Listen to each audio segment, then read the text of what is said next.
what the difference, if any, between a proclamation and a certificate of appreciation. You know, I'd hate this. I hate to see us start doing something every meeting because somebody's retired or somebody did something. But I think in this case, 100 years should be celebrated. And I'm going to look for staff's guidance on whether we do a proclamation or some type of certificate of appreciation for your tenure in the community. I don't know much about Ann, but I sure would like to call and get some information. Well, Ann, I can fill in some of the information because I volunteered alongside Ann at the senior center, and not very long ago, she was still volunteering to help out the old people, as she would say. I remember volunteering her, particularly one time at one of the teas, the fundraisers that Brooke Green used to put on. Yep. And I remember, you know, and I got stuck with the job, although I was happy to do it, but it was a hot job. I got stuck being in charge of keeping the water hot on that gas range and filling up teapot after teapot after teapot. And Ann Gillis was right there shuttling trays of tea in and out of there, serving people who were probably 20 years younger than she was. And, you know, she didn't, so that if anybody deserves to be recognized for their volunteer work for the old people, which those are her words, not mine, it's Ann. She has really been a trooper. But I also just coincidentally, I wanted to make sure that, you know, we address this or, you know, either did this at the subcommittee level or at the council level. And I'll have to go and look for it. But I remember just recently seeing one of my friends' posts from another city, and they actually do a certificate of appreciation or happy birthday for anybody who hits 90 or 100. And so they just do that for their residents. So it's not, you know, unprecedented, and I can look up, you know, the information on that. And I think they limit it to, you know, once you hit 90, you get one. And then once you hit 100, you definitely get one. Yeah. So I think it would be a nice way to draw attention to our seniors, and also just the spirit of volunteerism that Ann was dedicated to. I mean, just really up until recently. I think that she should be recognized for all her work on behalf of the senior center and her dedication there. Plus, I think hitting 100 is something to be celebrated. So yeah, I'd be interested in hearing from staff what would be an appropriate way to proceed. But I agree, Gus, you know, we don't want to end up, you know, this really, if we could be, you know, get some help from the senior center, if it's a program that they would be, you know, possibly interested in doing, where the person does get recognized by the city, but they, you know, maybe handle handing out any certificate or recognition or something like that. Maybe that's how we would want to handle it in the future. Well, I'd be interested in hearing what staff has to say. David, Kevin, your experiences on that type of a request. Sure, I'm happy to weigh in, Mayor and Councilmember Bagby. I think it's certainly appropriate, and cities do often want to recognize, you know, significant events in their residents' lives, and you know, of course, other significant accomplishments or acknowledgement of their work. There's obviously no real set way to acknowledge that work, or, you know, a significant birthday, for example.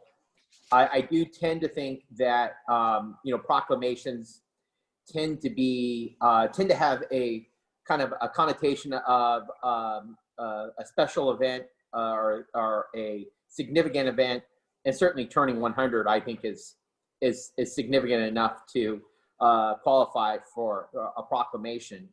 But otherwise, you often see, like the certificate that was issued for Marge, you know, certificate of appreciation, you know, acknowledging her considerable accomplishments and work done for, you know, the civic good of the community. You could also do it as like a letter of celebration or a letter of congratulations. So I guess, you know, with respect to the specific request, it might be about what are the activities you might want to acknowledge that she contributed to that were specific to society, the community, the state, or you know, Cloverdale, which might, you know, raise it to a level of a proclamation, you know, or otherwise, or really something along the lines of a letter of congratulations or a letter of celebration, you know, just acknowledging that, you know, making it to 100 and trying to say it in a really kind way is an amazing feat in and of itself. So there's kind of that, but I think the other topic on the agenda today is the governance manual, and you know that's this whole forum and discussion around what's appropriate for proclamations and letters of appreciation or certificates of appreciation, you know, might be something that we do have or would develop, you know, some guidelines around so that it's clear and kind of how that process works. Because I know you know, we as staff try our best to prepare those, you know, address those requests when they come in, and sometimes it's more challenging than others. You know, especially if you get a request but there's no information with it that helps support putting that proclamation together. And you know, to me, that's what's key is, especially when you do a proclamation, is to have all the, you know, the data, the whereases, the findings, the enjoyable material that makes it a proclamation to kind of be able to articulate that. You know, again, getting back, it just might be helpful to develop, you know, at least a protocol for how to manage those when they come in, because it can get overwhelming. Not, I wouldn't say overwhelming, but sometimes we get a lot of them, and I know council isn't inclined necessarily to acknowledge all the requests, so it's kind of left to staff to weigh the requests as they come in, and for the most part, we try to honor them. But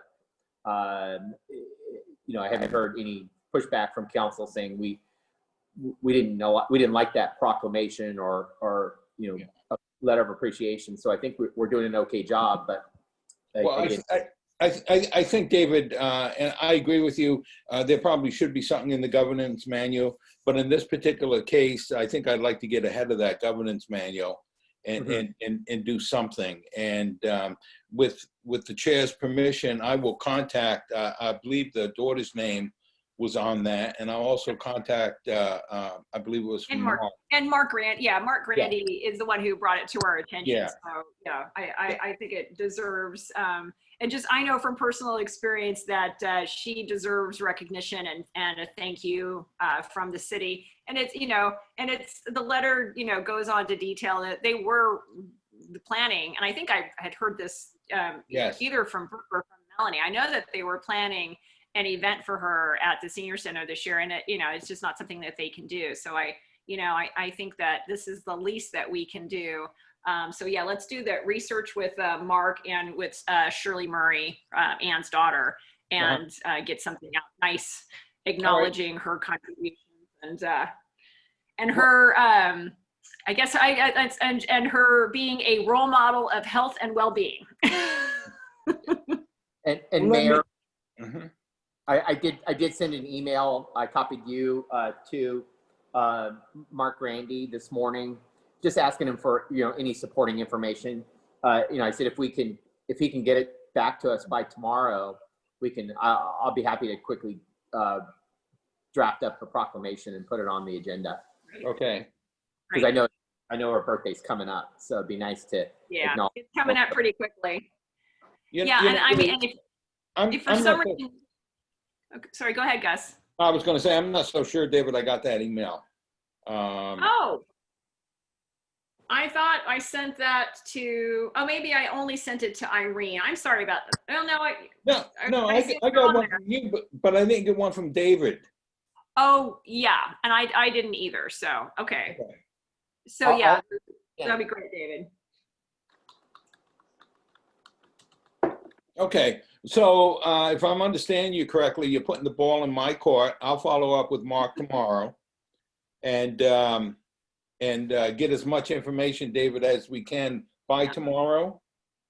Irene, is that your schedule? Or by Thursday? Thursday morning would be great. Okay, David, you all right with that?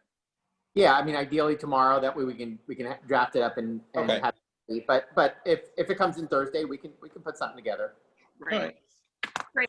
And if you if something happens with, you can't get a hold of Mark, I know that Brooke or Melanie Hall will have information as well. So, Okay. but hopefully they can coordinate that and get it all in one place and get that information to us. So great.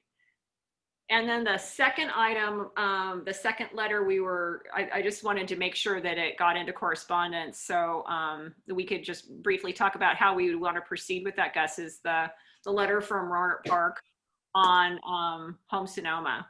Sure. And just kind of, hear what direction would you like us to take in response to that? Because I think that I've heard similar concerns come from other council members here in Cloverdale that were brought up in the Rohnert Park letter. So I wanted to make sure that we discussed it and Well, this is something that Tom has been concerned about for quite a while, about and just speaking bluntly, the lack of communication and input that the agency is looking from the cities. They kind of do what they want, and the city has little input. And it's almost like if something better comes up, they cancel their meetings. So I have to agree 100%. And David, I think this Friday you're invited into the mayor's meeting that we have Friday at 12:30 to further discuss this and some other issues that we feel we're having. Melanie, other than I support the letter, it's a representation by the cities with this organization. So. Yeah, and the thing I wanted to make sure we discussed is if we wanted, put this on the agenda of the subcommittee, if we want to just send it straight to council for review. Because honestly, Gus, having read the letter and having talked with Don from Rohnert Park, who's been he's the assistant city manager of Rohnert Park, and he's been the small cities representative on the continuum of care. I think he's done a remarkable job, but he's also expressed to us the frustration with the structure and the small cities really not having enough of a say and having our feedback reflected in the final product, which is I just wanted to make sure that we have an opportunity to discuss this. Do we want to write our own letter? Do we want to talk about advocating for, the last thing I want to do is purposely create another board meeting or JPA.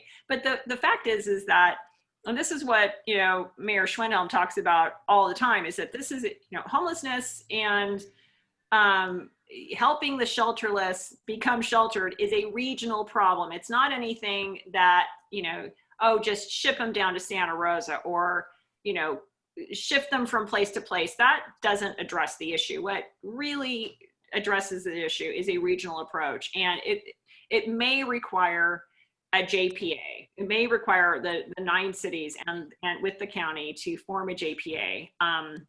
It may be the only way realistically for the North County, and I'm including, Healdsburg and Windsor in this, to get our fair share of resources, because that's where we suffer so much, is from a lack of representation and a lack of say on making sure that the agencies that are doing the actual outreach work are getting the resources that they need. So, is this something that we want to, my question, for the reason I wanted to bring it up at this subcommittee, because obviously it's it's becoming a bigger, issue with other cities. So do we want to address this at the council level, or do we want to send this to our subcommittee on the subject and have them work on it and kind of, work up do we want to support what's in the letter? Do we want to add our names to the letter? Do we want to say something different? Mhm. How does the Cloverdale City Council want to move forward? When you say send it to the subcommittee, which subcommittee are you referring to? The one handling the homelessness, subcommittee. Well, I don't know, the last time we've been having a problem meeting. Well, then maybe it needs to go in front of the whole council. Well, then it really has to be a full discussion item with some education, because I'm not so sure that most of the council members know what's going on. Okay. So yeah, so that means that what we would ask the city manager and probably assistant city manager Thompson to do would be to agendize this item at with all of the educational background of what the issues are, and send this to the full council as to, what is the position that Cloverdale wants to support moving forward. Well, I think also, Melanie, I think that we should wait, but definitely not at next week's council meeting. Oh, no.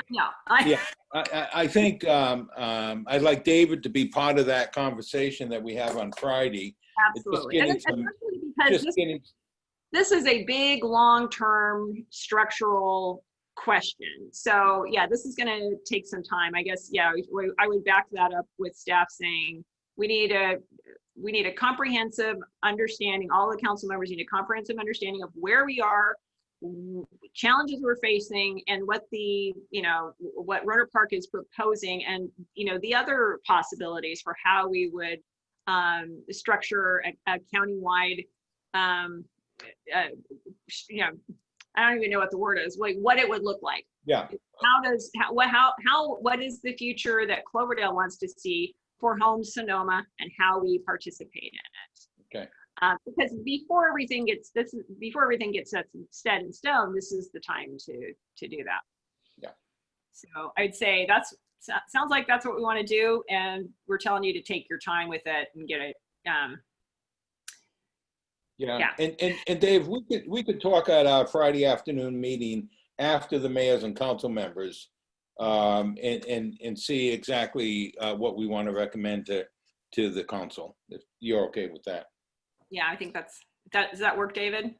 Yeah, that approach works fine. And honestly, I'm not sure which letter, because I'm not, maybe my packet doesn't have it, so I'm not sure what bonnets we're referring to specifically. But I hope we weren't the only one. It was the letter from Rohnert Park regarding the Rohnert Park City Council regarding their recommendations for how Home Sonoma would be structured in the future.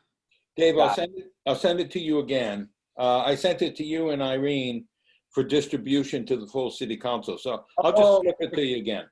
Okay, that makes sense. I just wasn't, I've gotten a lot of letters. Oh, I can imagine.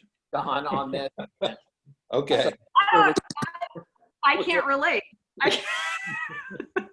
What we were referring to. So I got it. The one you forwarded, Gus. Okay. You do have it. Okay. Yeah, it was a late additions to correspondence, because I wanted to make sure that that we got it started in the right direction. It seems like it's time to move, not move swiftly, but yeah, the discussion is happening at other cities, and instead of getting flat-footed, I think that we should take a position on this.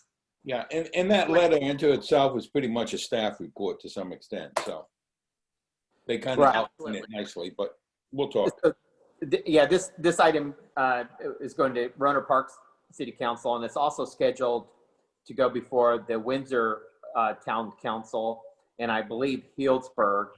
And Don was asking, how we wanted to, when and if we were going to bring this forward for our council to weigh in on, because I need to schedule a time for his availability, because he, as Melanie, as you indicated, he's the small city representative, and he's been immersed in this topic, and he knows a lot of the details about Well, and those changes. And not only that, we have the added advantage of Dawn's brain understanding the shortfall of the government structure.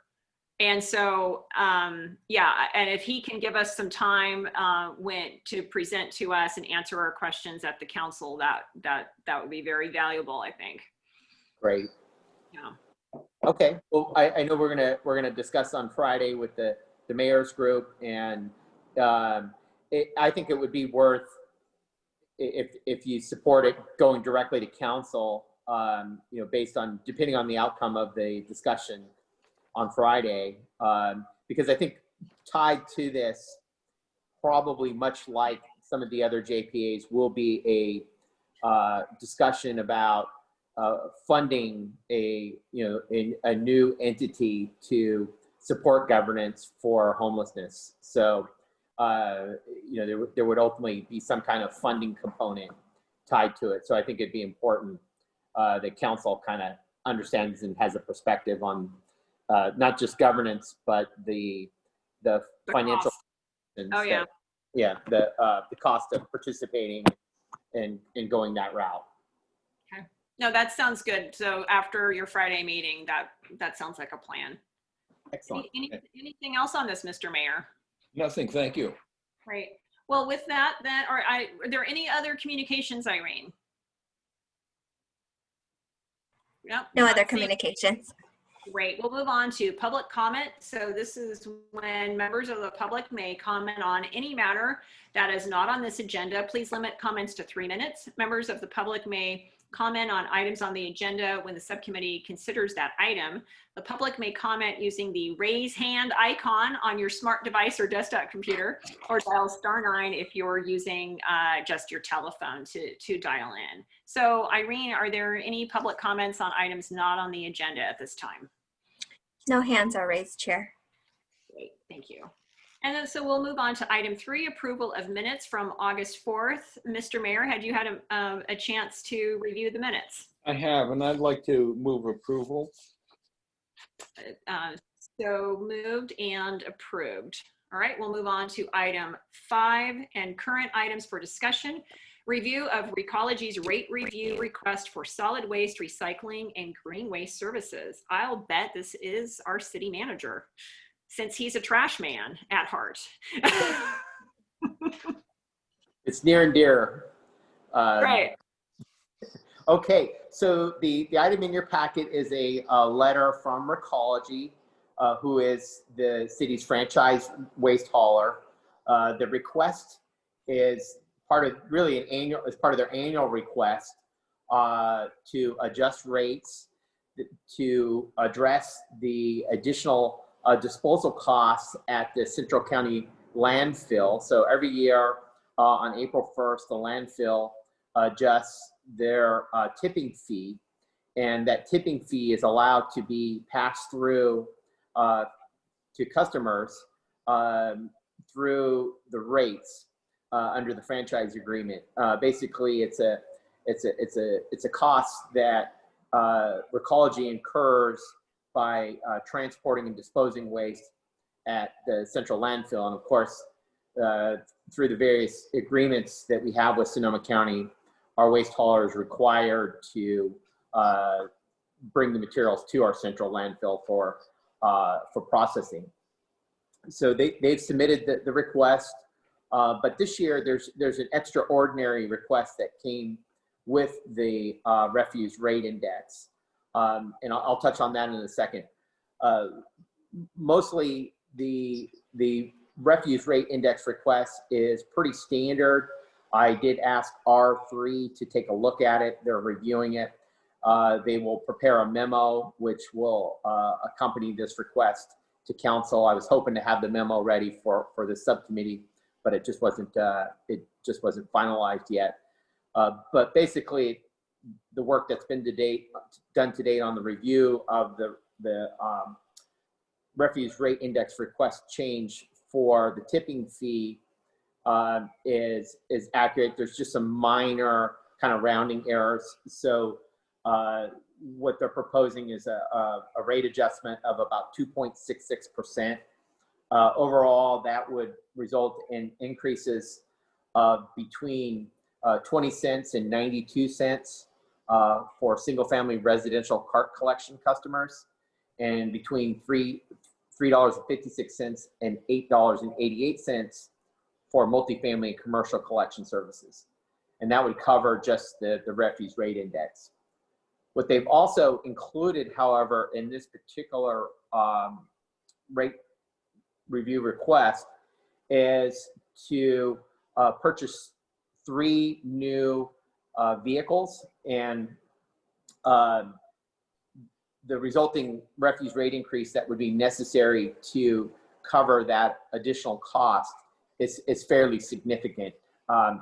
With just the vehicles alone, results in a just slightly over a 25% increase in rates. I asked Recology to kind of take that request independently of the refuse rating index request, namely for a couple of reasons. I mean, first of all, the refuse rate index, the adjustments that were done in terms of the tipping fee occurred on April 1st. So there's this retroactive component to us in terms of adjusting the fees. So ultimately, the council weighs in, permits it, and then they retro those fees back to customers. With respect to the vehicles, it raises a number, I think, of larger, more significant issues that I think it's appropriate for council and this subcommittee to look in and evaluate. In particular, the franchise agreement is due to expire in about 5 years. And I guess the question is kind of a policy question for this subcommittee and council is, does the council want to fully burden the ratepayers with new vehicles when there's 5 years left on the contract? Now, it kind of allows for a couple of options here. It may be that council's okay with that, and there's nothing wrong with it. It's just you're burdening you're putting the cost of a vehicle that probably has a much longer useful life than 5 years. I would say, at least consider a 10-year useful life, and often these vehicles, if they're maintained properly, can last longer than that.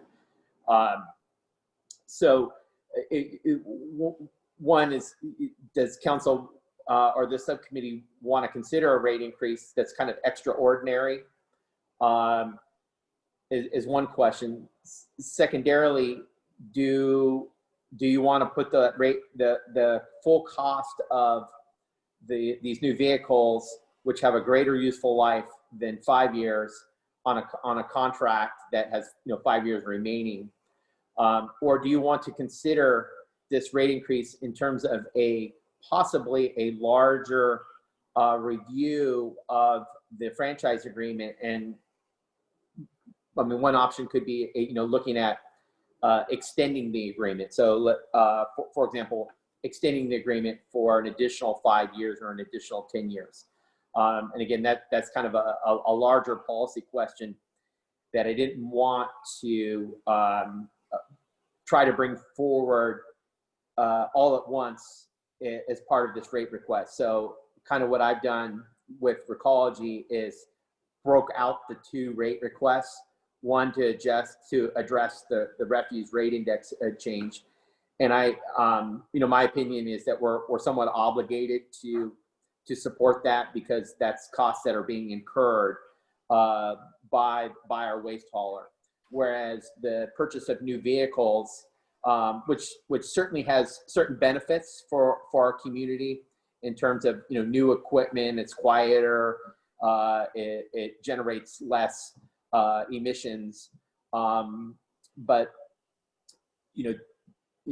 how do you want to take that rate request independently or as part of a larger consideration of the franchise agreement? So I'll kind of stop there. I said a lot. Please let me know if you want me to kind of cover anything more detail. I think the page 2 of their request provides, you know, what the additional rate increases would look like with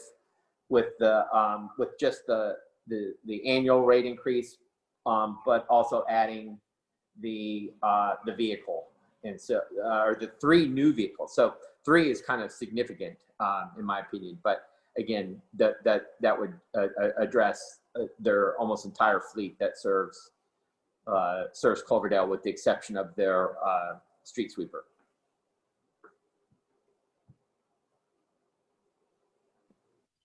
Mr. Mayor, any comments? Thank you. I guess, you know, the page I like on their report is page 7, page 14 of the packet. And it actually spells out the replacement trucks that they're looking to replace. Mm-hmm. It looks like the annual cost for the lease payments is about $140,000 a year. And David, I would think that these 3 vehicles would strictly be used in Cloverdale. Or are they shared by other towns? Technically, under the franchise agreement, they're supposed to be dedicated to our city. Yeah. Logistically, it's very hard to tell unless we do random audits of vehicles if they're being used for other purposes or not. So we tend to, you know, kind of work on faith on the basis that those vehicles aren't being used for other jurisdictions. Okay, and I guess the only reason I ask that is there any cost sharing that should be done here? But if it's strictly for Cloverdale, that's something completely different. It doesn't give the years of the vehicles that they're looking to retire, and I'm not so sure I should be concerned about that. But I'd kind of like to know what's the life expectancy on one of these vehicles. You know, you're absolutely right when you say the amortization of these big rigs, you know, is usually with the wear and tear on these things. I'd say probably 10 years useful shelf life. You know, And, Mr. Mayor, I can interject, and the only reason I'm aware of this is that I was on what's now Sonoma Waste back when we were transitioning from the previous vendor to Recology, and I just sort of you know, bring you up to date. When you've sat through a lot of meetings, you know, you absorb this stuff whether you mean to or not. But you know, this is not too much of a surprise that they're asking for these vehicles to be replaced, because we knew that the previous vendor had pushed maintenance off and had pushed new vehicles off. And so when this came up, I wasn't surprised. They're probably not in really great shape. And yeah, so I just want, hopefully that kind of sort of answers your question as to what the age of these vehicles are. They, you know, the previous vendor didn't replace them when they needed to be. And so this is not a surprise that Recology needs to do this now. And they warned us about this too during the process. Okay, but one of the selling features for us going with Recology way back when was the fact that they were getting all new vehicles. Yes, we're going to update their fleet, and now here we because are. and they bought all of the inventory of the previous vendor, and that was one of the difficult. And so we were forewarned that okay, these aren't going to meet our standards. These are going to have to be replaced. Well, so just finishing up my thought, David, I would like to see them handle the separate issues. The tipping fee is one, and then the vehicle replacement as another. I don't want to see them skewed together. We need to show the public exactly why their rates are going up, how much is for equipment, and how much is actually the tipping fee increase. You know, it's tough to argue. If they need the vehicles, they need the vehicles. I want to make sure, though, that they're specifically used in Cloverdale. I'd like to know how many vehicles are used in Cloverdale. On page 7, up top, they have, they've got a street sweeper, they've got a bunch of vehicles listed. Are those all Cloverdales under the lease? And what's that replacement going to look like coming down the road? We've got one vehicle that's a 1999 Volvo side loader. Well, heck, I guess that thing's almost 20 years old now. So is there more vehicle replacements coming? But it is a Volvo, so it might just be getting started. Yeah, it's a box, right? Okay. Yeah, I guess, and Mayor, that's exactly the issue. I mean, what you're asking is an issue that we need to do a more deeper dive in evaluating. There was a list of equipment when the company, when Ratto transferred it to Recology, there was a list of equipment that was supposed to, be maintained and continue to serve Cloverdale. But one of the points that R3 raised was it appears that they're not using the same equipment that was originally provided in that transfer list.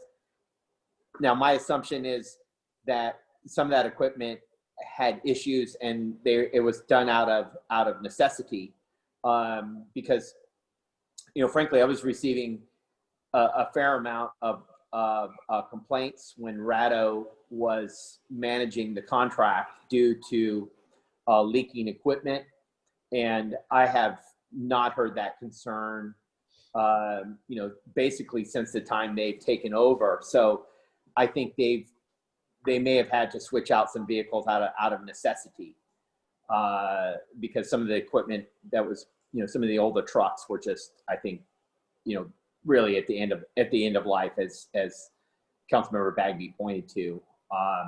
So I don't necessarily question the need for this, but I concur with your recommendation, Mayor, to kind of treat it separately. And I think it's, again, that opportunity for council to look at, whether, given that there's 5 years left, is there other things that council would like to look at? Are there additional programs or services?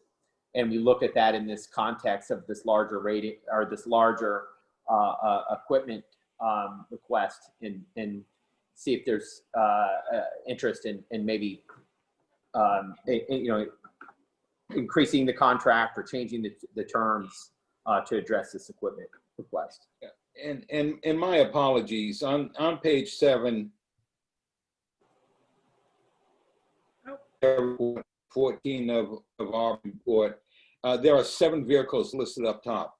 The 3 replacements are also bundled up in those, and you can see the years. And the one we're looking to replace is, that's the 99, and the other one, number 44, is a 2002, and the 63 a vehicle number is an 07. So they're relatively old vehicles.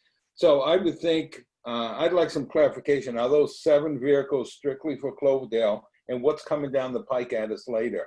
I have no problem moving forward with the tip and fee now, and kind of stepping back and rethinking based on useful life, the extent of our contract, exactly how we want to handle that.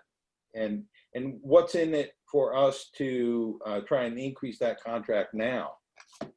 I mean, what happens 5 years from now? My big concern is who's going to be left in the game at the end of the 5 years.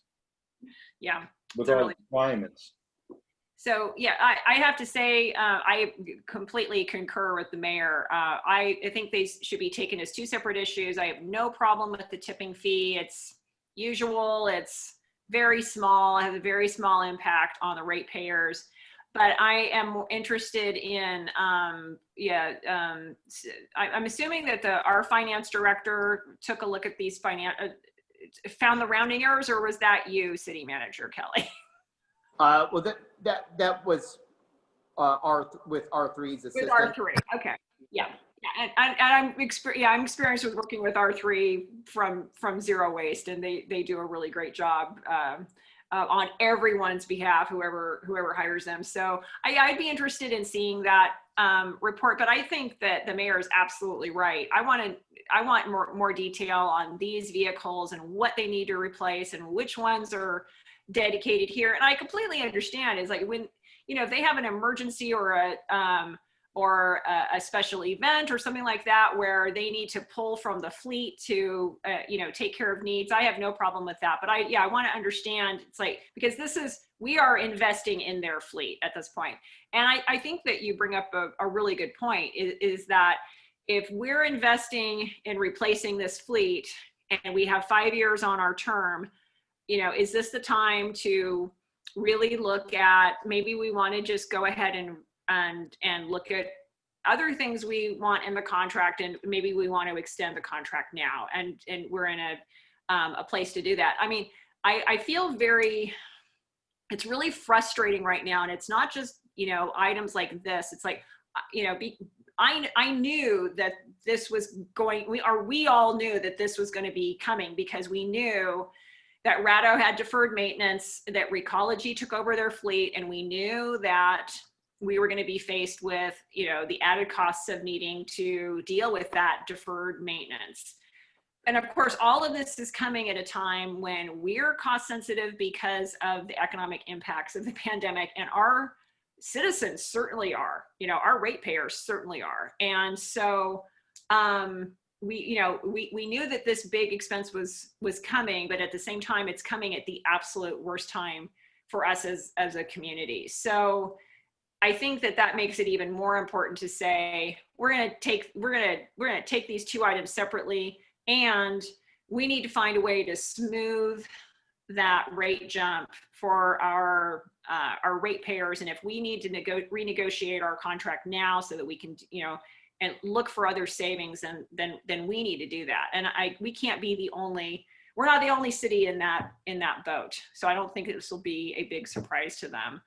So I think you have a lot of direction, but I'm assuming we need to open this up for public comment at this time. Irene, do we have anybody chomping at the bit to talk about tipping fees? Not at this time, Chair. Okay. Well, they're missing out. So with that, City Manager, do you feel like you have enough direction to move forward? Yeah, absolutely. And maybe if I can, just to summarize, the subcommittee is okay with bringing forward the adjustment for the annual rate refuse index cost increases, but to treat the request for replacement of vehicles, separate of that annual request, and to bring forward a discussion item, separate from the annual increase for a policy discussion about contract and cost, and again, the service model for these vehicles. Does that sound right, Mr. Mayor? I'm fine with that. Yes, I agree. Great. Okay. Unless there is anything else, I believe we can move on to the next item, which is 5B, revising the council member governance manual. Who would like to take that? Is that the city manager? I'll be happy to start. So the governance manual was previously adopted by council, and there was a discussion and direction at council level to request staff to begin the process of evaluating the governance manual and revising and or updating it accordingly. The staff initiated that effort and sent the document out to council for review and comment. And I think after that, I'm not sure, because I don't recall receiving any feedback on the governance manual, but it kind of coincided, the timeline that we had set forth coincided with, of course, various emergency events that kind of put off the timeline for submitting comments and lowered the priority.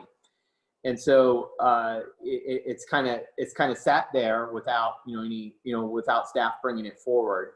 I know there's a lot of kind of pending governance issues that council's discussed from time to time, and the governance manual was one way in which to provide some clarity around some of those issues. One, for example, is that it's a newer issue than the governance manual, is social media practices by cities. And that's something that the governance manual, for example, is fairly silent on. So that is an area where I know from staff perspective, additional guidance would be really helpful in terms of, the kinds of posts and, kinds of responses that council wants staff to place on social media. And of course, there's other issues. I know our city clerk has some thoughts and recommendations on updating the governance manual to comply with, FPPC rules and things like that. And so, it's just an opportunity to, really kind of clarify, the rules under which we try to operate to. And so this was placed back on the agenda, again, to kind of, I think, initiate that conversation discussion again. Mr. Mayor, did you have any thoughts? Oh, I have a thought or two. And Irene, I know Irene is really tired. Irene. Irene is tired of hearing this, but one of the big things in addition to social media is Zoom protocol. How do we conduct ourselves on Zoom meetings? Do we show up in our pajamas with a bowl of cereal, or do we act professional? I have a collared shirt on for the first time. Guys, come on. And, I mean, after all, we're still elected officials. And then the other thing, of course, and what kind of started this, and again, because of Zoom, my feelings on it are a little different, but is the travel and training expenditures. We were kind of silent on how we did it before. And I thought it would be nice if we could follow Sacramento, or if we could follow the county, where they break it down. If you're going to a particular city within the state, it's X amount of dollars for a hotel, X amount of dollars for a meal. But now that we're Zooming just about everything, I'm not so sure how much travel we're actually going to have. And well, I was surprised to find in just reviewing it again, I had completely forgotten there. It just says comes out of the general budget, and you sit down with the city manager to work out your travel. I was kind of surprised that it was even in there. I guess what I was getting at is it just seemed that I would see some folks say, I'm going to go to that, but I'm not so sure that comment was ran by the city manager. I mean, it's not up to senior staff to decide what conferences they're going to or which council members. I think it has to have a discussion with the city manager. What can we afford? How many city employees have to go to that? And how many council members have to go to that? Well, my big concern was League of California Cities. Well, this year it's going to be all Zoom, and whoever wants to go can probably go. There's going to be no hotel. There's going to be no travel. There's going to be no air. So we should be okay. That's registration.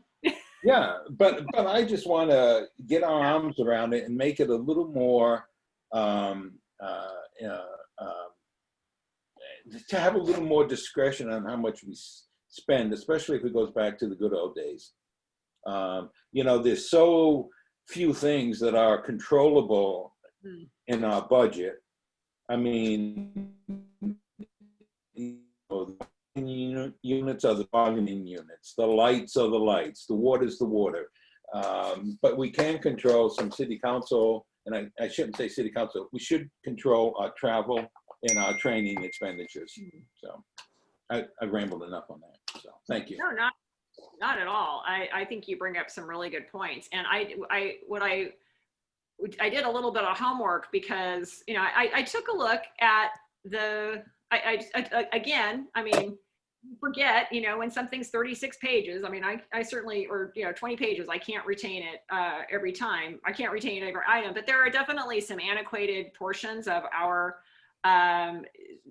like the agenda packet is typically distributed in city council members' inboxes outside the council office. Well, that doesn't happen anymore, so there are definitely some, some antiquated language that we could definitely update. But in doing the research, I went to the League's Institute for Local Government, which is their, completely nonpartisan educational arm of the League, and just is interested in, good governance and best practices. And one of the things what I found was several links to governance manuals and codes of ethics for other cities. And so I went ahead and I forwarded those links to, everybody, just so that you could look at how other cities do it. And I think one of the most striking things was that Hayward revises it every 2 years. And I'm like, just like right off the bat, considering, like what you're talking about, Gus, social media, Zoom protocol, changing travel and education budgets. I think we're in an era where we really do have to at least put this in front of a subcommittee every 2 years so that they can say, is this still relevant? I think that we're changing so quickly that we really need to just say, we're going to just revise it every 2 years. That's our policy. We're at least going to look at it every 2 years and make any changes we need to.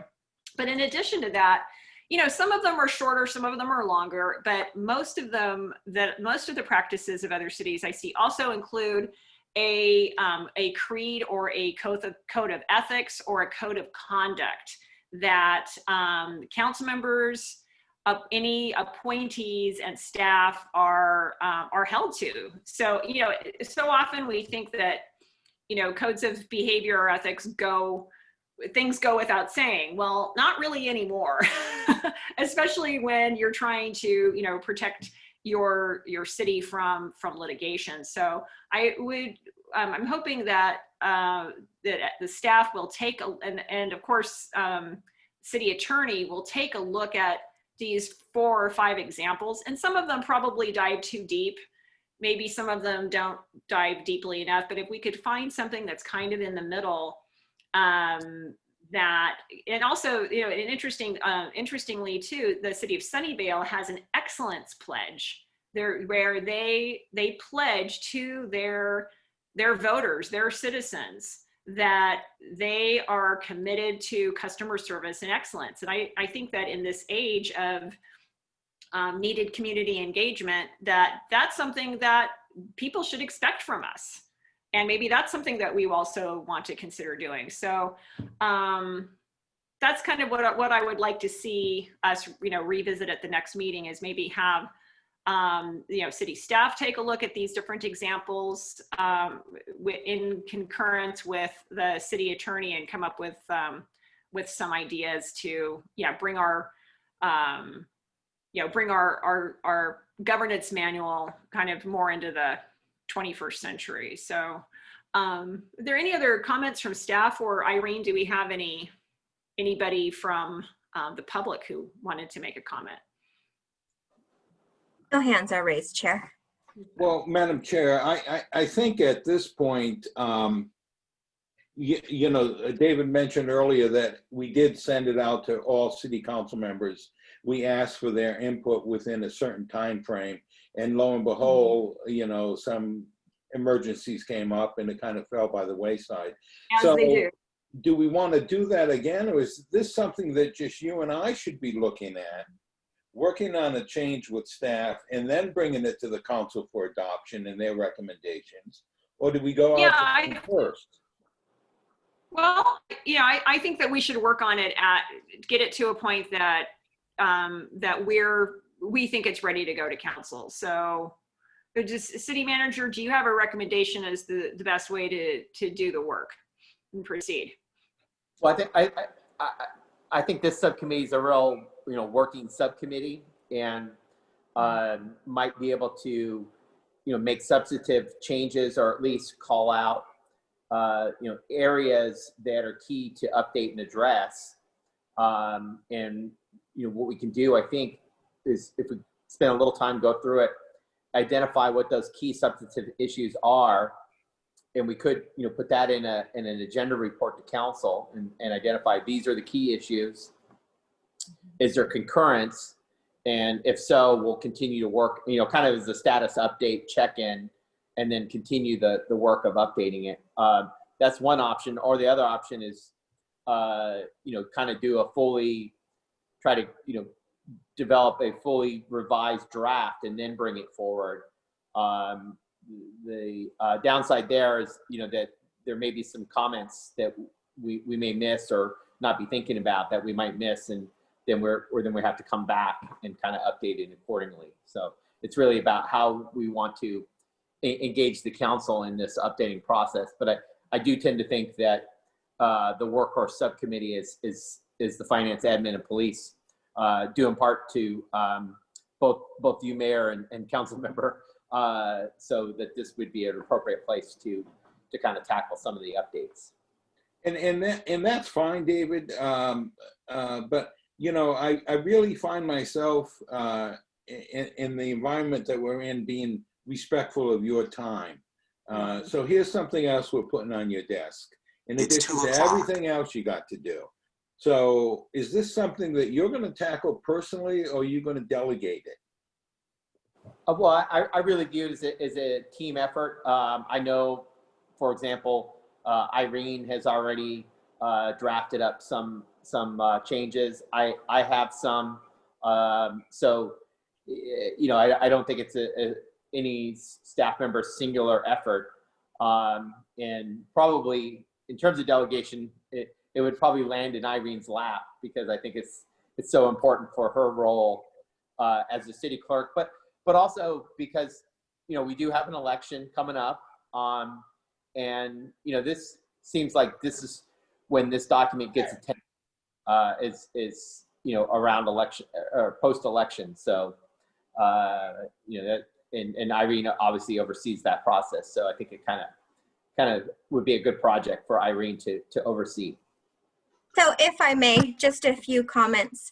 So yes, I agree with everything that's been said. It might be beneficial to I can send the email, or City Manager Kelly can, just another email to council saying, hey, we're taking a look at updating our governance manual.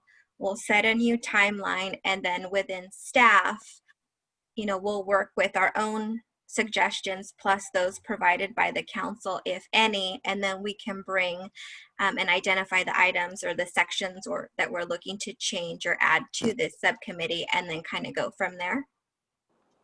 Yeah, and if we could just include other examples of governance manuals from other cities, so that they can just because that's what's hard about just looking at and maybe that's why we, other than like life events overtaking all of us, when you're just looking at the governance manual, from 2011, there's not a lot that's wrong with it. There's definitely some antiquated stuff about printing or, putting stuff in the Reveille or things like that probably just, need to be brought up to date. But there's nothing, offensive about it until you look at what other cities have maybe proactively done and really made it part of their community outreach, how they all agree to engage with the public, and and how they engage with staff. So it's really, when you kind of look at how other cities are doing it, which is much more proactive, much more conscientious, it kind of our governance manual looks a little sad. It just looks a little antiquated. And so that's why I just like, if we do another round, with the council, I think it's important for them to just be aware of, just some of the other content that's available, the other options, and how it's just a much more dynamic and outward looking document.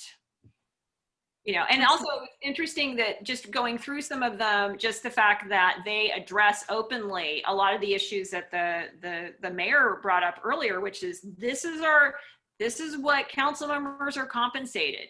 This is what their benefits look like. This is what travel allowances look like. They go into a lot of detail so that if there is ever, a question from the public, hey, what are you guys, how are you guys spending that money? It's like, you can just point straight to that policy. It's right there on their websites. And so it's just a much more engaged way of, and a transparent way of dealing. You know, our governance manual, I think I've only ever gotten it printed, you know, and it's kind of, I don't think it's even really on the website except in our packet now. So it's an opportunity to communicate more clearly with the public and be more transparent. So if we can kind of communicate that it's an opportunity to do that, hopefully the council will get engaged with the process.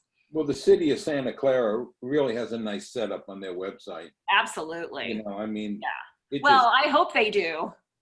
You know, yeah, Santa Clara and Sunnyvale they're pretty sharp. They've got it going on. So, okay. So does that provide direction at this, or do you have anything else that you wanted to add, Mayor?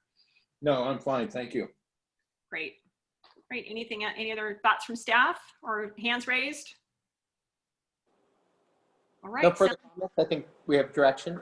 Great. Okay. So I guess we are going to move on to item 6 and standing items. First one is community outreach efforts for My Brother's Keeper Pledge. Okay, I'll start, and this is an item that is on the chief and I.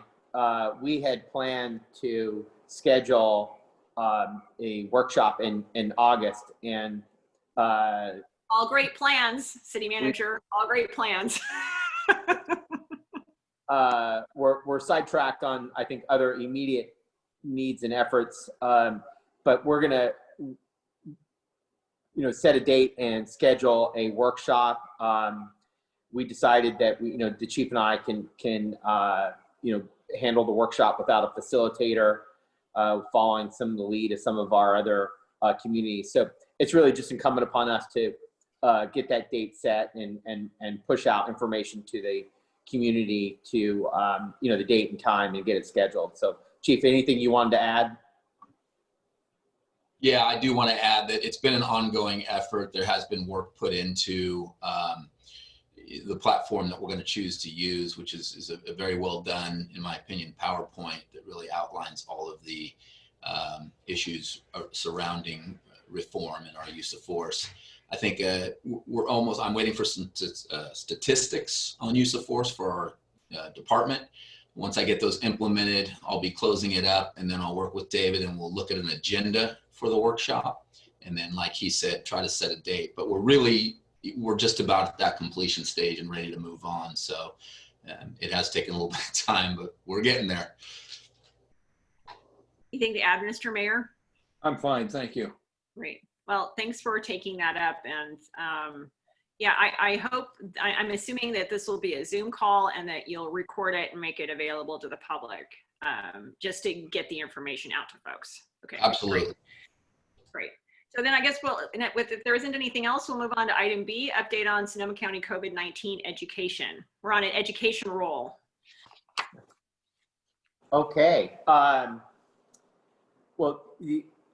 I think we know that the Sonoma County has implemented an ordinance to provide citations for failure to adhere to the health order issued by the Sonoma County Health Officer. And we did follow through with our request to implement a, to be able to get hotline calls referred to the city, and those were set up through dispatch at the police department. And Chief has been tracking those incidents. As of yesterday, we had 9 referrals that were provided to us by Sonoma County through the hotline. And Chief, is there anything you want to add? I know we've talked about the referrals. To characterize, I think the nature of these referrals aren't necessarily things for which requires us to seek compliance by an individual or business entity. It's really more along the lines of concerns relative to maybe a customer not wearing a mask, which is can be very difficult to address unless you are able to catch the customer who's not wearing the mask. But I'll turn it over to Keith. And then Keith can talk more. Yeah, thanks, David. I'm just going to kind of really briefly touch on and back up just a minute. You know, once we knew it was going to be, you know, put on law enforcement to have to address this, of course, we went back to the education standpoint first. I think it's important. And I will say throughout this COVID process, we've had a lot of success with our community in the education standpoint. That includes businesses that may have operated outside the scope of the health order.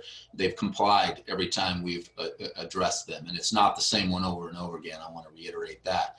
But so the same aspect was going to happen for the civil process. I think the key takeaway to this is we had to set some type of protocol in place as to how this was going to happen. We were unfamiliar with how the county's hotline was going to work, how they were going to direct those towards the city, and then look towards how was the city going to track this separate from COVID. And so I'll just let you know real quick, we did create a protocol that gave a direct contact non-emergency line 24 hours, plus a direct dispatch general email. And then those get shipped to, any of those calls get shipped to the on-duty officer first and foremost to check it out, do an educational piece to it.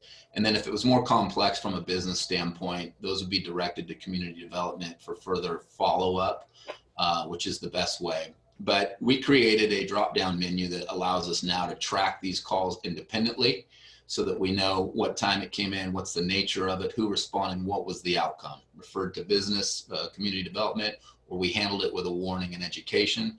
And this will be critical as we move on down the road, because if memory serves, the state was going to be really involved in, and I think they even discussed potential penalties if we didn't take this a little more serious from the civil nature. So we really have something in place here to be able to say, hey, here's the calls we got, here's how we handle them, and here was our process. And then David hit it right with 9 calls, mostly, well, I would say all of them were business related. So that's the end of my report. Thank you. Mr. Mayor, did you have something? You have to take yourself off mute. Thank you. Chief, on the weekend calls, when the county put their hotline number up there, there was some problem with nobody answering it on the weekends. Has that been resolved, or is it still shut down on the weekends? So I don't have an answer for you on that, Mayor, but I will kind of steer around that and say that I think the community here recognizes that they actually can contact us in a normal fashion that they have during COVID or anything. And we have responded and will respond under any of those circumstances. The way that we become aware of the information is irrelevant, in my opinion, to how it's handled. The hotline, whether it is working through the county or not on the weekends, there's still a way to get around that for Cloverdale folks, and that's the normal way that they've always contacted us. So I can look into that and find out if the weekend is up and running for them. I know they've had some challenges in staffing it because they were getting such a high volume of calls initially in that first 48-hour period. And so I haven't seen an update on how many calls they've received since that time. Thank you. Right, unless are there any comments from the public, Irene? If not, No comments. Right. If not, we'll move on to the next item, which is 6C, the current state of the COVID pandemic. Mayor, I'm happy to address this item. There was an important announcement on late Friday afternoon from the governor when he released an updated blueprint for reopening and issued revised health orders. Most specifically, the new health order allowed barbershops, hair salons, and malls to reopen with certain modifications, including that they only allow 25% of their normal customer count to access their facilities.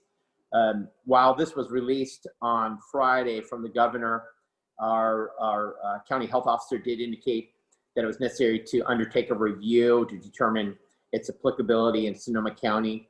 and that review did occur over the weekend, and a press release was issued by the county on Sunday confirming that the health officer determined that the health order would apply as it was written by and released by the governor. So this new blueprint is referred to Blueprint for a Safer Economy. Does break down the risk factor into four groups, which are also color coded, referred to as tiers. Tier 1 is widespread, Tier 2 is substantial, Tier 3 is moderate, and Tier 4 is minimal. And those are based, what category you're placed in or what tier is based on new cases per 100,000 and the percentage of testing positive for COVID using a 7-day average. And depending on where those numbers come in is what level that you're set at. And it has to be done for at least a 2-week time frame for you to be able to comply with that tier requirement. This new tiered structure was sent out and provided to our Chamber of Commerce, and I know they've pushed that out to the business community to ensure they're aware of the new blueprint, but also because it provides the opportunity for some businesses that were shuttered to now begin indoor operations again, namely local hair salons in particular. So Sonoma County is currently still at Tier 1 widespread, and that's based on the existing case data for COVID, which seems to suggest that at least over the last month to 2 months, there's been increasing case counts. But there is some suggestion that we might be kind of nearing the top and start to see some leveling of cases. But obviously that hasn't fully borne itself out yet.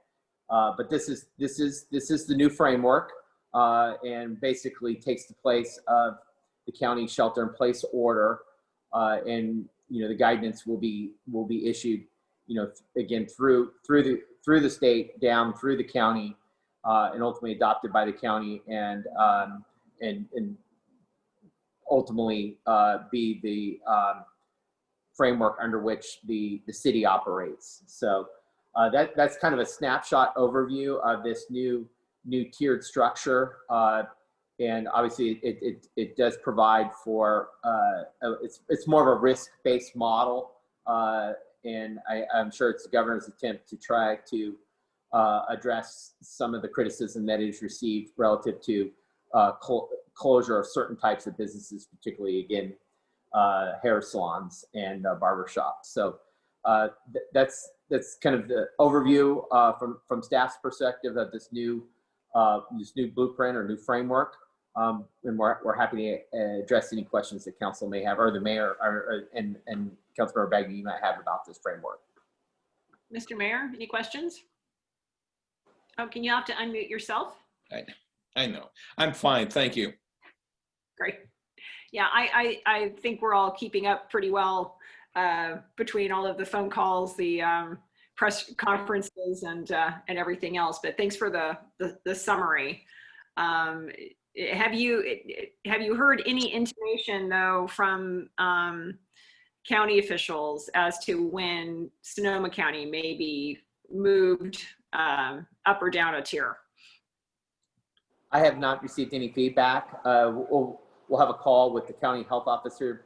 Usually it's a standing call on Thursday mornings, and usually we'll get an update at that time. So it'll be interesting to hear if we're in a position to move to the next tier. My sense is we're not quite ready yet, and I think we need to operate within that next tier for at least 2 weeks before we can actually officially be placed within that tier. And I think given the case data, I think we're just not. I think it's starting to trend better, but we're just not quite there yet. Great, thank you. Any questions, Irene, or comments? No hands are raised, Chair. Thank you. Okay, well, with that, we will move on to, I think it is 6D, an update on the Sonoma County Homeless Emergency Response, which we talked a little bit about earlier, but do we have an update? Mayor, Council, there's really no update, timely update to provide at this particular moment. I think we've been waiting to address the coronavirus issue and the closures, and because homelessness is still a significant issue, that we'll begin work on this hopefully in the near future, and obviously the discussion on the Leadership Council governance issue, it ties right into this matter. Exactly. Any comments, Mr. Mayor? Thank you. Chief, I'm not sure if you know this offhand, but just wondering what's going on out in the county on Geisers Road. I think Angela Cordova a week or so ago and Colleen from Wallace House sent an email to Mendocino supervisor, copying you, to get their act together and get something done there. Has anything transpired on that, or is it still the mess that it's been? Yeah, nothing to my knowledge has. I don't know where those emails ended up or what actions were taken by Mendocino County as a result of those. If memory serves, Colleen's was had a lot of information in it about a lot of major things occurring there. So you would think and you would hope that somebody would kind of take a look at that and see that there's a real problem occurring there. But to answer your question, nothing has come across my desk to any real changes that are taking place. Because I believe she said that there was a shooting. Yes. And there was also one of the motorhomes was Yes. On fire. Yes. Anything come of the shooting or the fire, or? I don't know. That would be investigated by another jurisdiction if they in fact did investigate that. Again, And they don't let you know out of courtesy? They wouldn't let you, give you a heads up? No? I can't answer that 100%. I'd like to think that they would, but that kind of goes in part with not really knowing did they even respond? Did they even do anything? So nothing has come across my desk that was investigated or looked at, or they're doing anything about it. But that doesn't mean they're not. It's just, it's possible that we don't get notified on that. Yeah. Well, I think one of the things the county is looking at, and I don't mean to speak out of turn here, but one of the things they're looking at is setting up motorhome shelters where people can come and park their motorhome, be self-contained, actually have somebody come around once a week and empty their tanks and set them up in different parking lots that are not being used. So I'm just kind of curious what's going to happen to those folks out there on Geisers Road. So. Okay. Mayor, this is kind of ancillary, but I think it's related. At the second meeting of the council in September, there is going to be a presentation by Sonoma County Parks about the establishment of a new river park along the east side of the Russian River. The park is outside of city limits, but it does, the proposal is to make various improvements along that section of Geisers Road that makes its way up north to and connects with Highway 101, complete with better parking facilities, trash receptacles, and other park-related improvements. I think the intent is to try to provide some additional services in that area and help kind of clean it up for the public.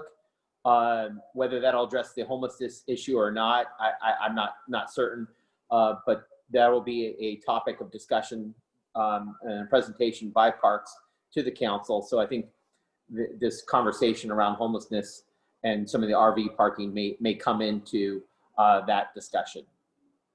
Thank you. Thank you. Great, thank you. Any members of the public wanting to comment? Irene? At this time, Chair. Great. We'll move on to item 6E, an update on St. Joseph's Community Recovery and Resilience. Have we heard anything on that application? We have not. Yeah. We just as a reminder, we did submit a letter of interest to St. Joseph's Resilience grants, and at this point they're reviewing those, and if we make it to the next round they'll let us know, but I haven't heard anything. David, I don't know if you have, but I think we're still waiting. All right, then fingers are crossed. With that, we'll move on to 6F, update on Measure P and cannabis permits. And this was Susie's, but sounds like she's not with us today. So who would like to take that? Yep, our finance director is out. She wasn't feeling well today. And wanted to confirm that in the packet is the, which is page 36 of your packet, is the current update on the payment of Measure P tax revenue through, well, it's currently listed through July. The numbers are pretty small, so they had up until yesterday. Our cannabis business had up until yesterday to remit their payments, so I anticipate those are still getting added to the log. But this does show the current data that's available for Measure P payments. Also, all our permits are up to date, which is good.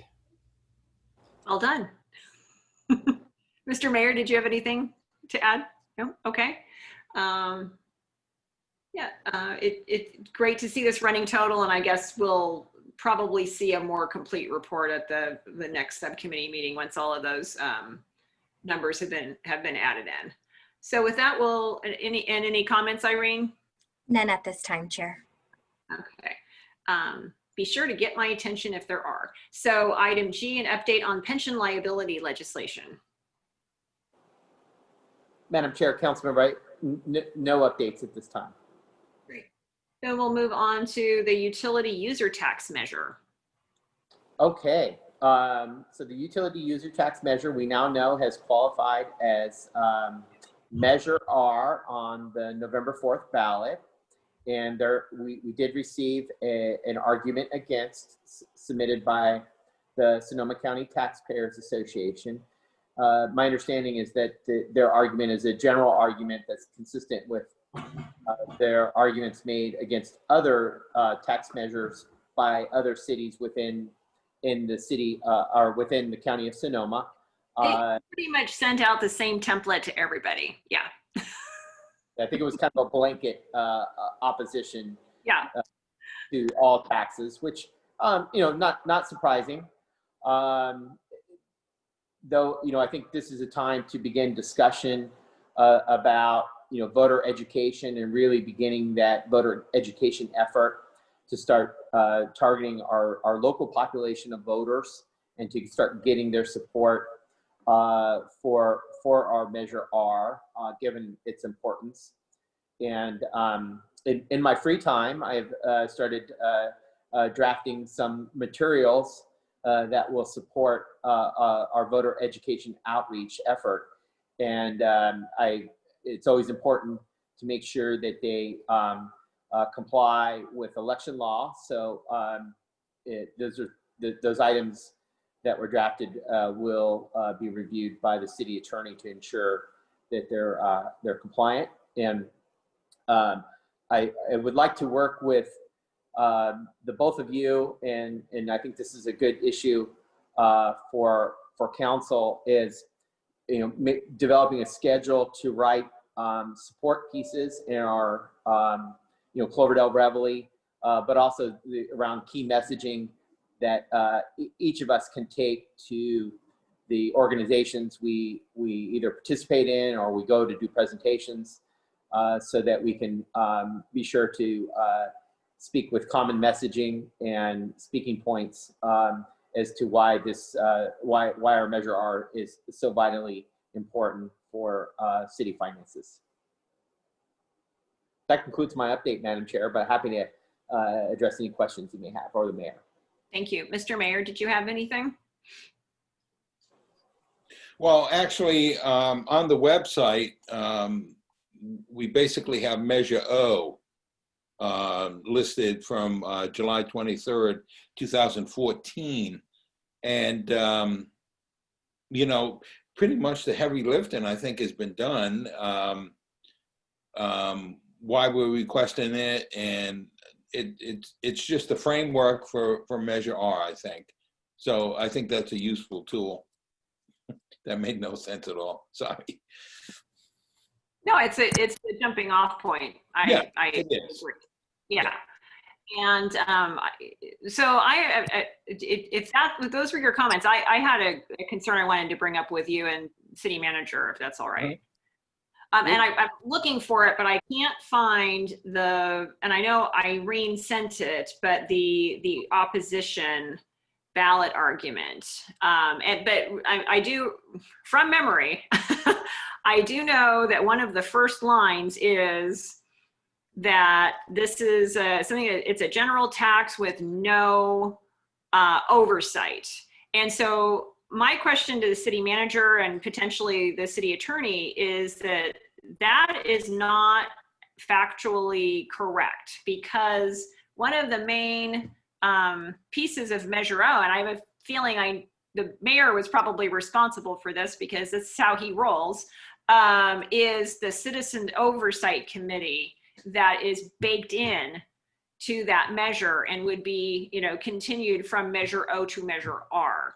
So I'm wondering how we proceed with the factual errors that are in the argument against language. City manager. No, that's a great question, Madam Chair, and I think unfortunately those statements don't tend to be vetted by the registrar of voters. I think it's a reflection of the fact that it was just a template that they used for, we have a utility tax measure, Katati has a sales tax measure, somebody else probably has so it was just a blanket, it's just a template that they followed, and they never even looked at the fact that Measure O is a renewal and that it has the components that they're saying they're opposed to baked in to the resolution. So I'm wondering from a standpoint, I know that we could, we can certainly draft our own response to the opposition, but I also know that taking legal action against something that is a factual error is also an option. Well, I can certainly, I'll certainly raise that issue with the city attorney and see what the process might be to address that argument. If as you stated, it isn't unfactual because included in the Measure R language is the retention of the Independent Oversight Committee. So that is a critical component of the tax measure. So whether we can address the comments by the Sonoma County Taxpayers Association will be something I'll take up with the city attorney and see if we can't get that issue addressed or not, because it's not represented by the facts. Right. So those are, I guess it's the same issue, but it's two different concerns. And one is that it's factually incorrect, and we may be able to take legal action to get them, to force them to be able to change the ballot statement. But then, if we may not want to go down that path. I mean, that's, it's yet another expense. It's maybe onerous, but then on the other hand, there would need to be a response, probably from the mayor. So, Gus, you're up. Yeah, well, I agree. It is frustrating. Maybe it's to our advantage. It's just a political rhetoric. Yeah. The only thing we could do, and I'm sure David and I are going to talk about it, and even you in our meeting on Thursday, but, we just have to educate the public. You know, this is how we use the money. This is how we oversee it with our community. Hopefully the report of the oversight committee is going to be out shortly, because David, if I'm not mistaken, they just got done reviewing it, or they're in the process of still doing that. Yeah, I need to circle back with them and check in. And I know there were a couple of members were busy, but I'll follow up, Gus, on that. Yeah, either you or Susie, but you know, we just need a clean bill of health. You know, here's how the money's been spent. This is how we are going to continue, and how the hell are we going to continue without it? But Yeah. you know, right now, people are. I don't have to tell you, people are pissed off. They're tired of the smoke. They're tired of the homeless. They're tired of running around with a mask on. They're just pissed, and they're going to say no to just about anything comes down the pike, because that's the only authority that they have right now. So.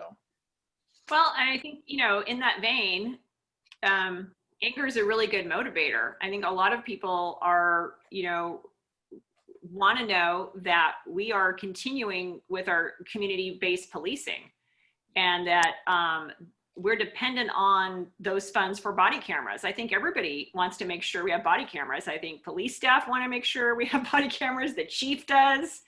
And the citizens want to make sure that we have body cameras. And that's a major source of revenue. That's how we pay for the ongoing expense. Yeah. And I think that that's a very good argument to be made. And that's, of course, you know, that's not what's understood in that rebuttal at all, is the accountability that's baked in, and how it's used to make sure that we maintain and educate, and have our police force and our dispatchers adequately staffed, and that we're funding those body cameras that are just so important. So in one sense, I guess I'm like, oh, great, they lied or they didn't have all the facts in their ballot rebuttal. We can use that to show this is what it's really for. We've really done our homework, and we're asking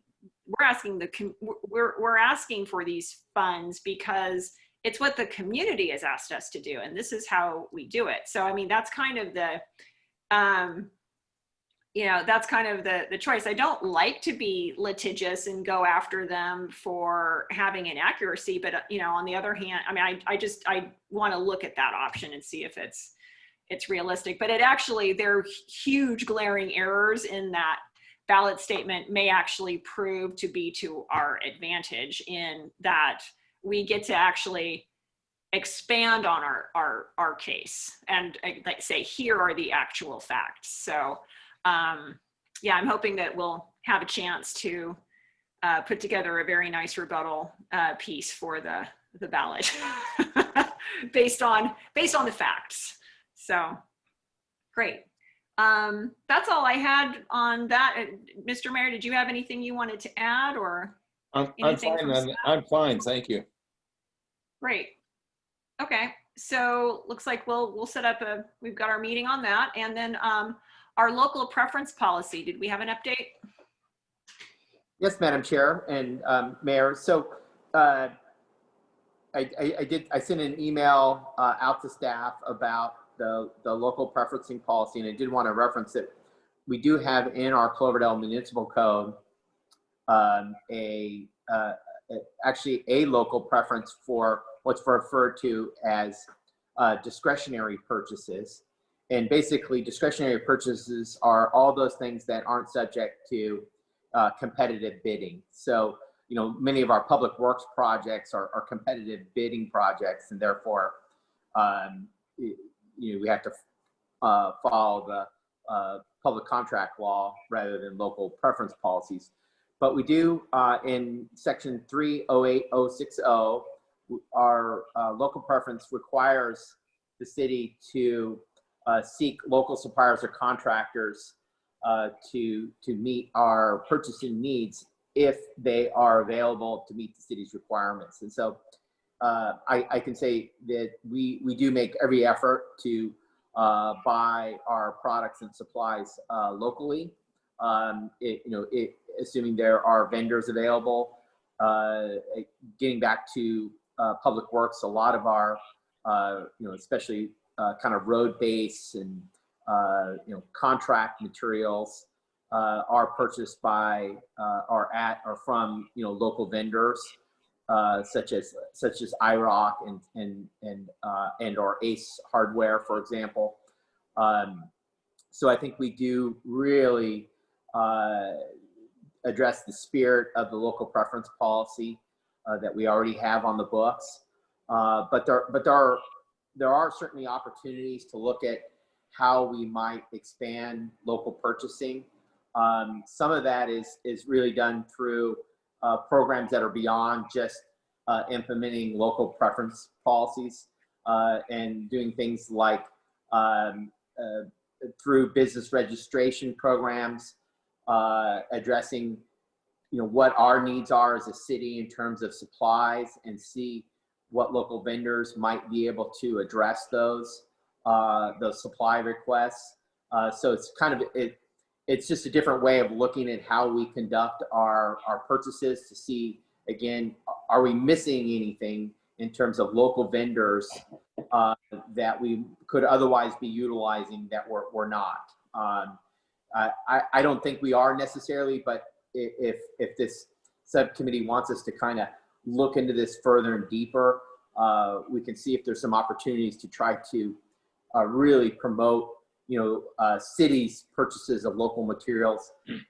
But otherwise, I think for the most part, we really do try to implement the spirit of local preference purchasing by seeking all those opportunities where we can to make our purchases from local vendors and suppliers.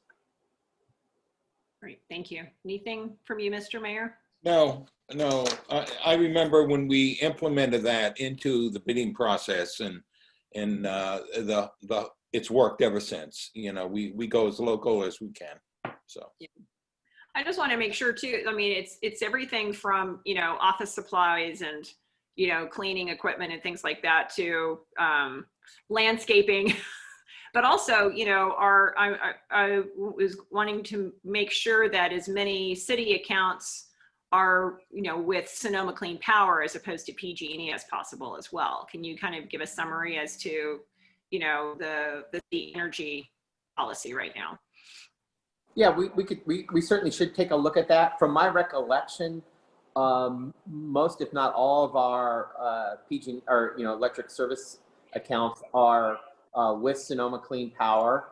I think I don't think we're at the tier names are escaping me at the moment. We're not on Evergreen. I know we can't afford it yet until we finish our energy audit. But I'll ask Kevin if he can take a look at that and see if there's any accounts that are not with Sonoma Clean Power. If there are, they're probably a really small meter somewhere that we just may have missed and didn't switch over. But I know all of our major I say accounts, it's all one account, but our major electrical users are all on Sonoma Clean Power. Okay, great.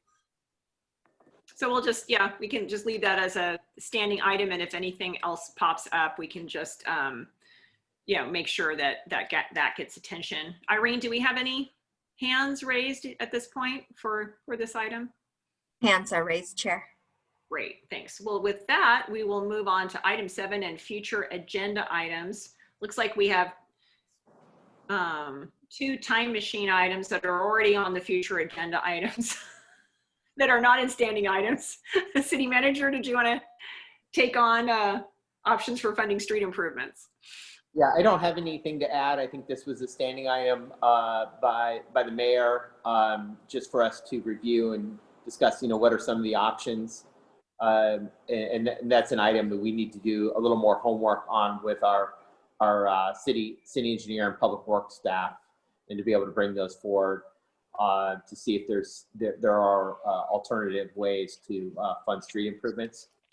With that said, we've got a number of projects that are in the queue, including or underway, like the Safe Routes to School project. We're about ready to start on the intersection improvement project at Healdsburg, or working on Vista View, and hopefully we're going to start our signal project here pretty quickly. And all those projects have a mix of different funding sources, you know, whether it's unspent bond proceeds, it's CDBG revenue, FEMA emergency revenue, to One Bay Area grant funds. So we do really have quite a mix of funding options that are helping us fund these really critical street improvement projects. Great. Anything from the mayor? You know, I just miss redevelopment money. What can I say? You know, I know, we all do. but no, I just, you know, I know we really don't have any good prospects for where we're going to get money to help pave the streets, but I just think we always need to have it as a future agenda item so we don't forget about it. One of the Baumgartner property, and hopefully we're going to be able to craft a very nice community district program there so that we get funding on an annual basis for certain things. I think that has to be the wave of the future for the city with new developments coming in. Yeah, I agree. And, you know, and we'll have to see what happens with the SCTA measure, because it's just, it's being bombarded from several angles, because that is our sole source for road revenue. I mean, that's it. You know, the other possibility too is, I mean, we have some neighborhoods, and I will not name them, but the chief is probably familiar with one of them that are in, I mean, they're down to, they're beyond substrate. They're, you know, it's practically, you know, Earth's crust at this point. I'm wondering if the community development director or city manager could maybe look into, you know, special, are there any instances of neighborhoods that have gotten together and decided to, you know, to tax themselves, do a parcel tax to do roads? And then, you know, the neighbor, I know it's an after the fact HOA kind of like thing, but, or the district that we're, or a kind of district structured like we're thinking about for Baumgartner. But is there an instance where a neighborhood that is just really, the road is just really in bad shape could maybe get together and decide to tax themselves for a period in order to improve their neighborhood roads, something like that? I was wondering if you could just do some research on that and find out if we can come up with some options, because honestly, the answer of we will when we can, or we're trying, it's just not cutting it anymore. You know, it's just, you know, are there any ways that we can at least present the, you know, the homeowners in a particular neighborhood where your road is rated this, it's going to cost this much to fix it. We don't have any realistic way of doing that, starting this project in the next 5 years. You know, here's a mechanism that you could look at. Is it just piggybacking on top of that, Madam Chair, is it possible for us to bond against certain district, like, for example, the Tommen section? Could we bond a percentage of their property taxes to go towards road repair? Or is that just totally out of the question? Well, Mayor and Madam Chair, what comes to mind when you talk about bonding and using property tax proceeds to pay for the bond payments is an infrastructure financing district. And we do have the legal ability to consider one because we had a former redevelopment agency. And that's kind of the new tool. It hasn't been widely used. And the legislature tried to make adjustments to it by referring to it as the enhanced infrastructure financing district. But that's exactly what that particular tool was intended to do, was allow voters to approve bonds for improving infrastructure within a specific area. You know, the question I don't know immediately is whether, you can target those improvements to one neighborhood or not, or if it results in, you know, all of the residents within the former redevelopment area to have to agree to it. Obviously, if we could come up with and establish an IFD for Tarman, and we can get those residents to support that, then that might be a way to fund, you know, street improvements and other, you know, infrastructure improvements within, you know, the specific geographic areas of the city. And so I think that would be an area where we could do our homework and determine, you know, what's the process for an IFD, and what kind of projects could we undertake with it. Obviously, we're always, you know, limited to a certain extent by, you know, the folks' willingness to pay. So, you know, crafting a project that folks can kind of rally behind and support would be critical. But I think that's an area. At least give them a choice. And if Right. you know, it's just like, you know, when Supervisor McGuire years ago was trying to get a bridge at Asti, and of course it's getting traction again because of the fires and whatnot. And he did the research and he told people what the parcel tax would be, and they were like, forget it. Well, then at least the effort was made, though, to say this is how much it would cost for this project to bring back your roads up to, you know, a normal level.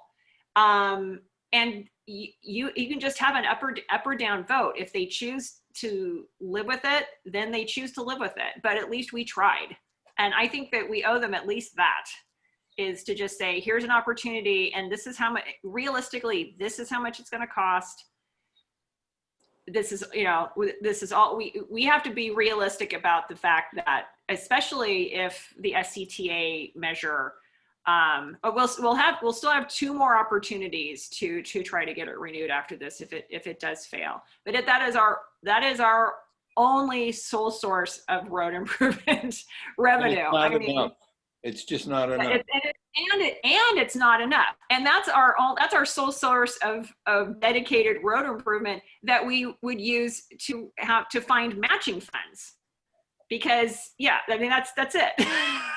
Because you can't get federal funding and then use other federal funding to match it. You have to have, that doesn't work. You can't do that. It's our only source of local funding to qualify then for matching funds.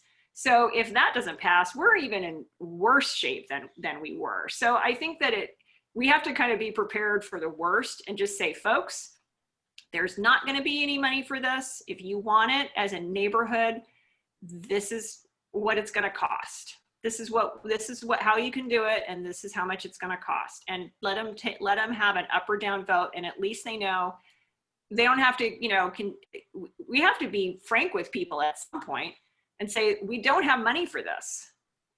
If you want it, this is how much it's going to cost. Up or down vote. If you don't want it, then invest in a 4-wheel drive.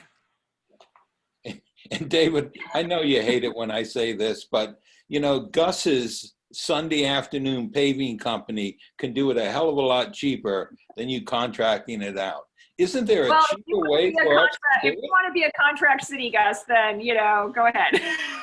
No, but isn't there a less expensive way for us to do it? Do we have to dig all the way down and replace all the pipes and the infrastructure as well on some of those sections? I don't know. Because, you know, we go to the voters and we say we want to do a special assessment district. The first thing they're going to say, especially in the Chiefs neighborhood with their old time families, is, what the hell you been doing with the money for the last 30 years? I've been paying for this. And, you know, that's a tough rebuttal to give them. So I don't know. Anyhow, with that being said, I'm done on that topic. Thank you, Madam Chair. Sure. I just think that we can't just say, yeah, we'll get to you anymore. It's not fair. We have to basically tell people this is the situation. Yeah. So anything else on that, or any questions, Irene? And it looks like we can move on to fiscal model and the item regarding management partners. Okay, well, this is just a brief update, and again, this is a future agenda item, so the plan is to come back at your next meeting. But the City of Cloverdale did engage with management partners to prepare a fiscal model to analyze the impacts of COVID-19 pandemic and associated economic downturn, and to also provide budget strategies. And their analysis indicates that the ongoing impact of COVID on the local economy is ranges from a low figure of about 400,000 to a high figure of about 1.1 million, with really the more realistic number being about 750,000, which is pretty consistent with the analysis that the finance director and I prepared, just looking at all of the individual revenue sources and doing our best to kind of forecast where we think we would land. So I just put this under here as a future agenda item because the team from Management Partners, which does a lot of this kind of work, is going to present the details of their analysis, but also outline a very significant list of potential strategies with estimated fiscal impacts tied to them at your next meeting. So our plan will be to put that item, top of the agenda, and to have the time available for you as committee members to really review their suggestions. And I can say one of the items that they spoke strongly to, and is one of the more significant revenue generators, is to renew the utility user tax. So we've already began in that effort. So good job. But there are some other opportunities for us to look at in terms of particularly cost reductions, because that's the other side of the coin, besides revenue enhancement, to address the fiscal impacts of COVID. So more to come on this. This will be presented at your next meeting. Great, thank you. Mr. Mayor, did you have anything to add or any questions? Nothing, thank you. Right. Irene, is there anything? Hands are raised, Chair. Great, thank you. We'll move on to pending items. Item 8, anything else? Anything pending? No pending items, Madam Chair. All right, and in good of the order? Well, good of the order, our Assistant City Manager, Community Development Director sent out a project update today on the Healdsburg intersection project. So that's about to begin, and that's utilizes mostly CDBG funds and some unspent bond proceeds. So that's an exciting project that's underway. That's great news. Thank you. That's how many decades in the making? County's ready to take the money back. We just got it in the wire. Send it if you got it. It'll start the 8th of September and take about a month. So.